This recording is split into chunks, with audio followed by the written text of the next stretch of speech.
Hi everyone, welcome back to the channel. If it's your first time here, my name is Cambry. My husband Herbert and I are debt-free nomads. On the previous episode, I was talking about our leap into work camping in California.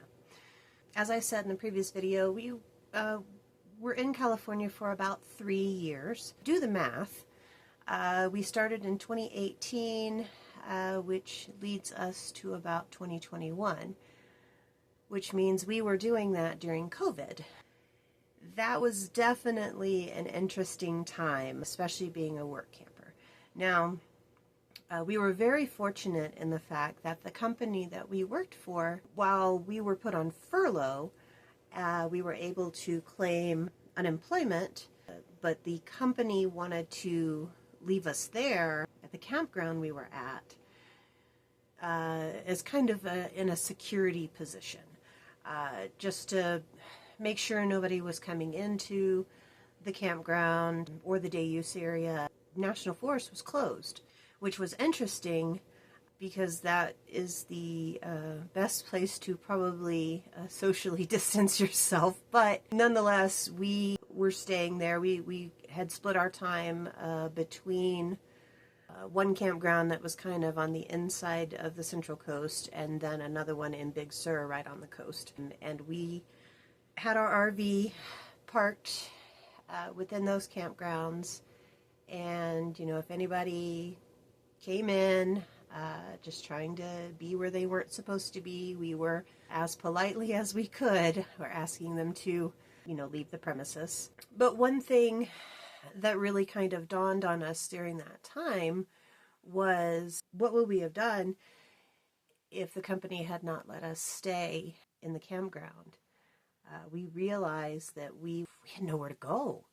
We didn't have any land, we didn't have any property, you know, have a job that like Amazon or anything like that. We didn't have anything like that. You know, we really had to think about, oh my goodness, well, what are we going to do if this time is infinite with this COVID and the restrictions and the job restrictions? You know, what are we going to do? Because we still had debt. We still had things that we needed to pay off. Also in that time, we had dealt with California fire. We learned about running from fires. My family at the time, you know, they were concerned. They were still in a different state, but they were concerned about our safety.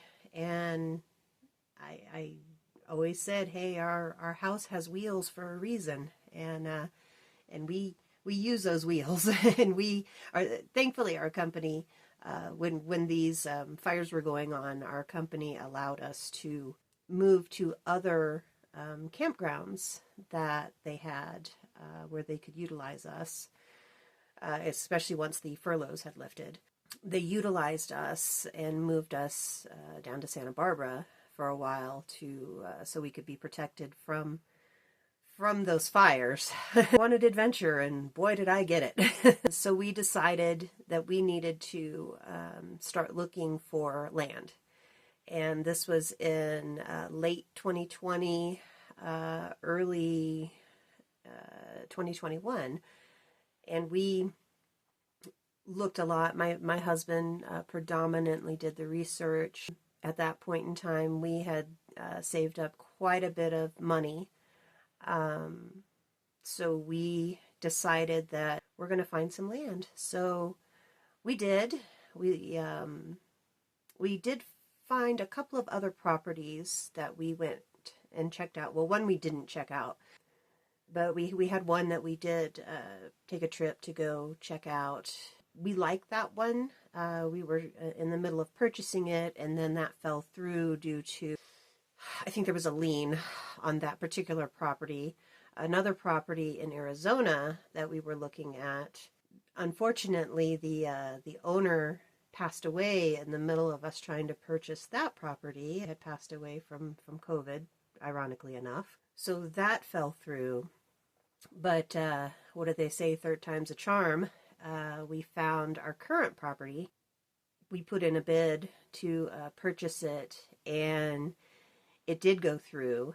And at that time, we had a pretty good savings, so we were able to put the money down on it. We did do an owner financing. We did have payments. Now our payments were very low, even less than what we were paying to live on the lady's property back home. And we were real fortunate in the property that we purchased because it already was surveyed, driveway. It had an RV hookup, so there was already electricity on the property, and it had septic.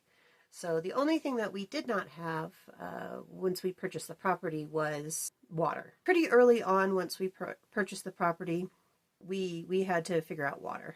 Moved to our property, put in our notice in California, and moved to our property in March. Was it March? Yes, March of 2021.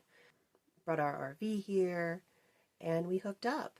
Within the first week, I think it was, we ended up purchasing a water tank. Locally, there is a way to obtain water, and so we haul water. We still currently haul water. We now have a cabin, and we have water catchment. Like when times that it snows or we have monsoon season, we do collect a great deal of water in our tanks. So we probably haul water, I don't know, maybe once a month, once every couple of months. We don't use a great deal of water. It's not like we're have our yard that we have to keep watered or anything like that. You know, that's how we transitioned from work camping and being on the road to having property. And once we got that property, it was a sense of ownership. It was a sense of we have somewhere to go if, you know, there's another COVID incident or anything like that. We have a place to park and a place to stay. And that's really just the best feeling. Now, in the next episode, I'm going to touch on different ways that we have found to make money, to travel, and yet still have a stationary property to be on. So again, if you guys like this type of content, you know, keep following and liking and subscribing. We're getting there, guys. I'm almost to the debt-free part. In any case, I hope you guys are having a wonderful day, and we'll see you next time.